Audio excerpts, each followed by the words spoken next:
Amay Ranawade to Mohun Bagan, now it's official.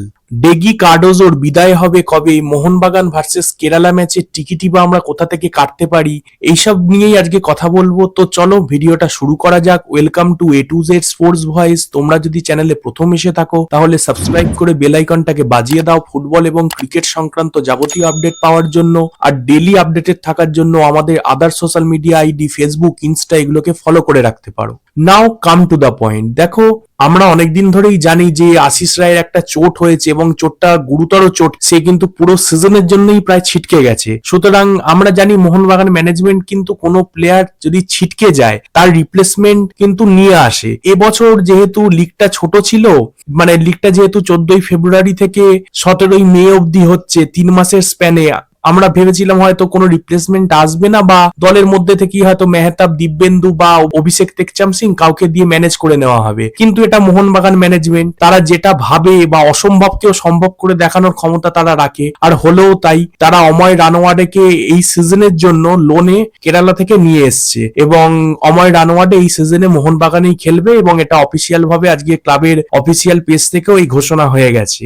দেখো, আমরা এবার আলোচনা করব যে এই ডিলটার কিছু পজিটিভ আর নেগেটিভ সাইড নিয়ে। প্রথমে যদি পজিটিভ সাইডের কথায় আসি, দেখো অময় রানওয়াডে সে কিন্তু সার্জিও লোবেরার আন্ডারে আগেও খেলেছে। সুতরাং পুরনো ছাত্রকে সে যদি তার বর্তমান মোহনবাগান টিমে পায় আশিস রায়ের অনুপস্থিতিতে, তাহলে কিন্তু ফুল ফুটিয়ে দিতে পারে। অবশ্যই যদি অময় রানওয়াডে নিজের সেরা ফর্মে থাকে এবং ফর্মের থেকেও বড় কথা সেরা ফিটনেসে থাকে। এবার কিছু কনসের কথা বলবো। দেখো, কনসের কথা বলতে আমি চাই না, কিন্তু তাও যেহেতু সম্ভাবনা সেটা বলতেই হবে। তার চোট হিস্ট্রি, সে কিন্তু 22-23 সিজনে 255 দিন মাঠের বাইরে ছিল আর 20-21 সিজনে 18 দিন মাঠের বাইরে ছিল। এর মধ্যে 20-21 সিজনের ইনজুরিটা হচ্ছে কনকাশন ইনজুরি, আর 22-23 সিজনের যে ইনজুরিটা ছিল সেটা কিন্তু এসিএল ইনজুরি। সুতরাং এসিএল যার একবার হয় সে কিন্তু ওই জায়গাটায় তার একটা মানে দুর্বলতা কিন্তু কাজ করে এবং সে কি মোহনবাগানে আগে যেরাম খেলে গেছে সেরাম পর্যায়ে খেলতে পারবে, এটা কিন্তু একটা প্রশ্ন থাকছে। তবে তোমাকে স্বস্তির খবরও কিছু দেব, যেমন 24-25 সিজনে সে কিন্তু 23টা ম্যাচ খেলেছে, মানে 1675 মিনিট খেলেছে এই 23টা ম্যাচে টোটাল, এবং গড় আর কি 72 মিনিট রয়েছে, যার মধ্যে দুটো ইয়েলো কার্ড সে দেখেছে।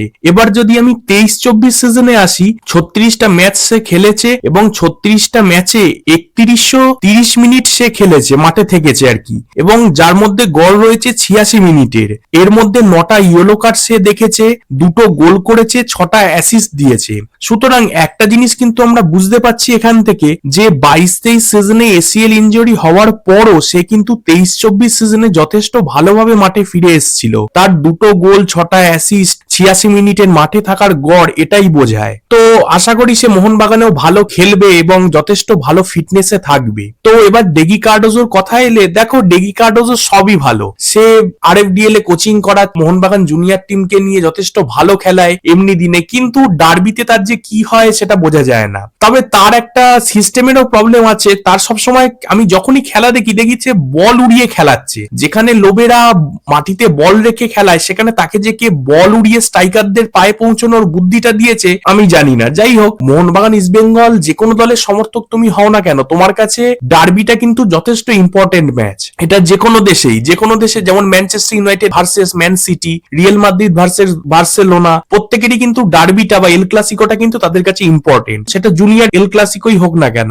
সুতরাং যখন মানুষ দেখছে যে ডার্বি সে হারছে, ডার্বিতে ভালো পারফরমেন্স করতে পারছে না, আমার মনে হয় ডেগিকে নিয়ে কিন্তু এবার ভাবার সময় এসে গেছে। তাকে ধন্যবাদ জানানো হোক এবং তার বদলে যদি আনা যায় আমাদের জোসে রেমিনেজ ব্যারেটোকে, তাহলে সেটা কিন্তু খুবই ভালো ডিসিশন হবে আমার মনে হয়। তাছাড়াও আরেকটা অপশন খুব ভালো হতে পারে, সেটা হচ্ছে বিশ্বজিৎ ভট্টাচার্য। উনিও খুব ভালো কোচ এবং মোহনবাগানে কিন্তু তিনি অনেক ভালো কাজ করতে পারেন মোহনবাগানের এই জুনিয়র টিম নিয়ে। আরেকটা বিষয়ে আসবো, যে তোমরা অনেকেই জিজ্ঞেস করেছিলে দাদা মোহনবাগান ভার্সেস কেরালা ম্যাচের টিকিট কোথায় পাবো। মোহনবাগান ভার্সেস কেরালা ম্যাচের টিকিট কিন্তু আজ অর্থাৎ 8ই ফেব্রুয়ারি বিকেল 5টা থেকে কিন্তু অ্যাভেলেবেল হয়ে গেছে বুক মাই শোতে। তো সেখান থেকে তোমরা টিকিট কাটতে পারো।